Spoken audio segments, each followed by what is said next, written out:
जय हिंद दोस्तों। नाम है अमोल तायडे और हम फैन हैं शहीद आज़म भगत सिंह जी के। और आज आपके सामने आने का हमारा एक ही मकसद हमेशा रहता है, हमेशा फिटनेस में रहो। और हम हमेशा बात करते रहते हैं सैनिकों के ऊपर। और आज का भी हमारा जो टॉपिक है वो भी है फौज की तैयारी कैसे करें। अगर फौज की तैयारी करना है तो किस तरीके से करनी चाहिए, उस विषय पर हम आज बात करना चाहते हैं। क्योंकि बहुत से नौजवान दिन की शुरुआत सुबह 4 बजे से करते हैं। ऐसे जाबाज जवानों को मैं दिल से सैल्यूट करता हूँ, क्योंकि आसान बात नहीं है देश की रक्षा करना। फौज में लगने के बाद क्या क्या तकलीफ़ों से गुजरना पड़ता है, क्या क्या मुसीबतें सामने आती है, वो सिर्फ सैनिकों को ही पता है। और उससे पहले जो मेहनत करनी पड़ती है वो तो उससे भी ज़्यादा खतरनाक काम है। फौज में लगने से पहले भी मेहनत करो, फौज में लगने के बाद भी मुसीबतों से लड़ो।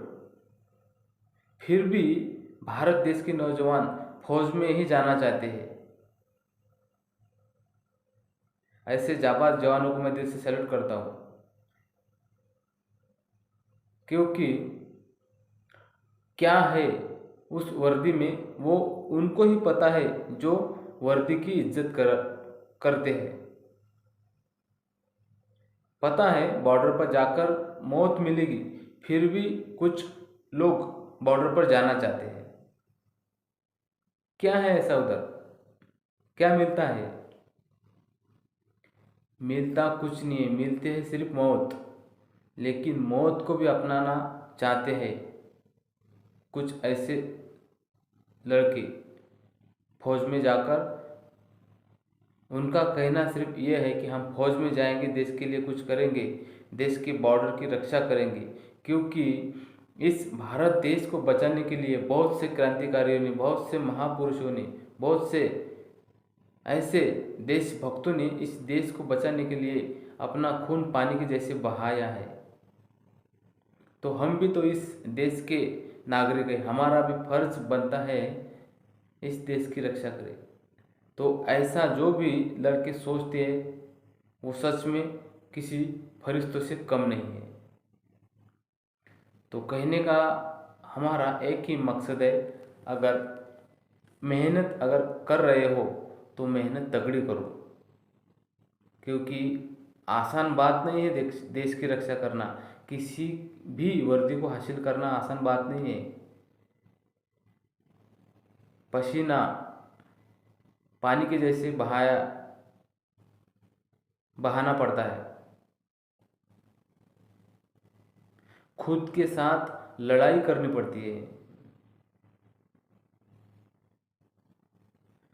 तुम्हारा शरीर तुमको हमेशा बार बार कहता रहेगा बस कर अभी तकलीफ हो रही है। फिर भी उस शरीर को हमें बोलना पड़ेगा और आगे जाना है, और आगे जाना है। तभी हम वर्दी को हासिल कर सकते हैं।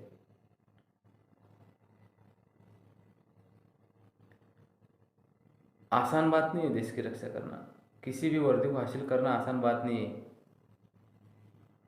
तिरंगे को सैल्यूट लगाने के लिए जो भी लोग तरसते हैं, ऐसे जाबाज जवानों को मैं सच में उनका मैं शुक्रिया अदा करना चाहता हूँ।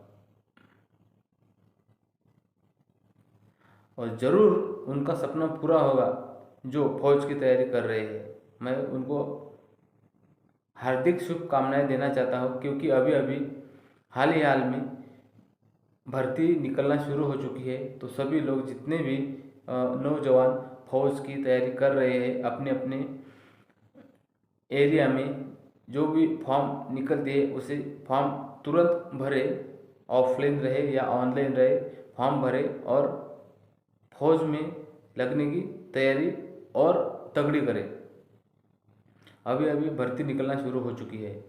तो कभी ऐसा हमें कहने का मौका ही ना मिले कि हमें वक्त नहीं मिला था, हमें टाइम नहीं मिला था, नहीं तो फिर हम कर सकते थे, ये कहना ही नहीं। वो कहने से पहले ही मेहनत ऐसी करो कि हम सफल हो जाए। क्योंकि इस दुनिया में अगर हम आए हैं तो हमसे इस देश के लिए कुछ अच्छा हो सके, ऐसा ही हमें कुछ करना है इस देश के लिए। हमारा भी नाम हजारों के भीड़ में आना चाहिए। जीने के लिए तो हर कोई जीता है, लेकिन वो जीना क्या जो देश के काम ना आए। जीना है तो इस देश के लिए हो, देश के लिए जियो। और वही जिंदा रहता है हमेशा मरकर भी, कि जो देश के लिए काम आता है। हमें भी जिंदा रहना है, हमें भी सबके दिल में रहना है, तो देश की रक्षा करनी है। तिरंगे का सम्मान करना चाहिए, भारतीय सैनिकों का सम्मान करना चाहिए, सैनिकों के परिवार का सम्मान करना चाहिए। क्योंकि आसान बात नहीं है, जिंदा रहकर भी अपने बेटे को, अपने भाई को वो मिल नहीं पाते। उस परिवार को जाके कभी पूछो, वक्त अगर मिले, कि वो कैसे रह सकते हैं उनके बेटे के बिना, उनके भाई के बिना। क्योंकि उनका बेटा देश के बॉर्डर पर देश की रक्षा कर रहा है, रात दिन आंखों में तेल डालकर दुश्मनों से भिड़ रहा है, लड़ रहा है। नींद नहीं आती, परिवार को नींद नहीं आती है उनकी। कभी फुर्सत मिले या कभी वक्त मिले आपके पास, तो कभी सैनिकों के परिवार को मिलने के लिए जाया करो, उनका हाल पूछा करो। क्योंकि वो लोग किसी फरिश्तों से कम नहीं है।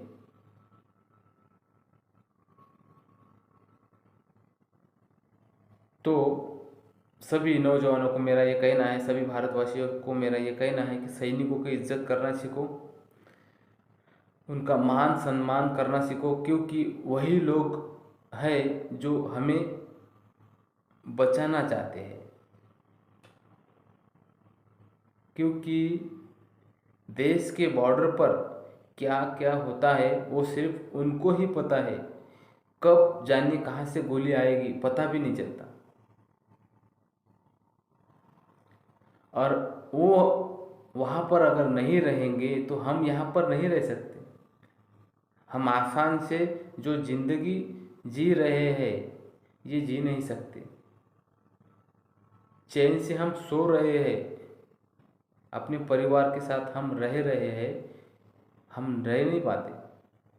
वहाँ पर हमारा सैनिक अपना सीना दुश्मनों के सामने लेकर जाता है। इसीलिए हम यहाँ पर चैन से जी रहे हैं। हमारे हिस्से की गोली हमारा सैनिक बॉर्डर पर खा रहा है। वो किसी फरिश्तों से कम नहीं है।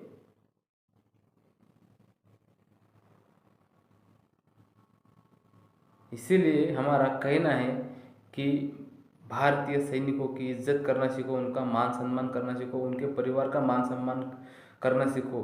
अगर हमारे एरिया में जितने भी नौजवान फौज की तैयारी कर रहे हैं उनको भी सपोर्ट करो, उनको भी सपोर्ट करो कि हाँ भाई तुम्हारा हो जाएगा, और मेहनत थोड़ी तगड़ी करो। उन्हें कभी पीछे खींचने की कोशिश भी ना करो। क्योंकि वो तुम्हें बचाना चाहता है देश के बॉर्डर पर जाकर। उन्हें सपोर्ट करो, हो जाएगा तुम्हारा। मेहनत सिर्फ तगड़ी करो, ऐसा हमेशा बोलते रहो, तुम्हारा सक्सेस हो जाएगा। अपने हमारे घर में भी जो भी लड़के हैं उनको भी कहो मेहनत कर, थोड़ा पसीना बहा। पसीना बहाएगा तो तभी जाके कुछ तुम्हारा जीवन में अच्छा होगा।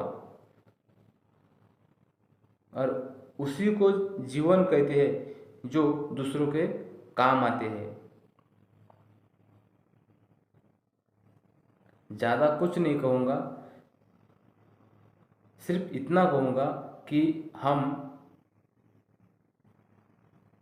हमेशा यही सोचते रहते हैं कि इस वर्दी में आखिर क्या रखा है, क्यों हमारे देश के नौजवान, क्यों हमारे देश के जो फौज में लगने की कोशिश कर रहे हैं वो लड़के, वो क्यों वर्दी को हासिल करना चाहते हैं। क्योंकि उन्हें पता है कि सबको इस दुनिया से जाना है, तो जाना है तो हमारे हाथ से, हमारे इस शरीर से कुछ अच्छा काम हो इस देश के लिए, तभी हम चैन से मर सकते हैं।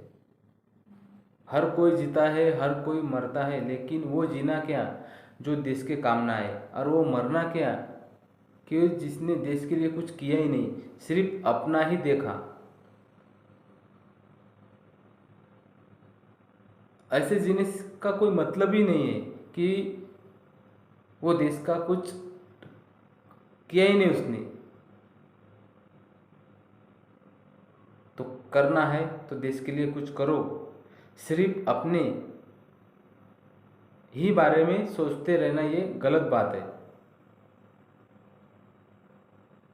बस ज़्यादा कुछ नहीं, यही कहने आया था मैं आज। इस भारत देश हम रहते हैं, इस भारत देश में हम रह रहे हैं। इस भारत देश को दुनिया की जन्नत कहा जाता है,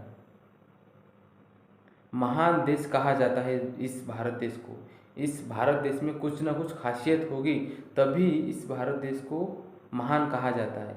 तो इस महान देश में अगर हम रहते हैं तो हमें भी महान बनना पड़ेगा,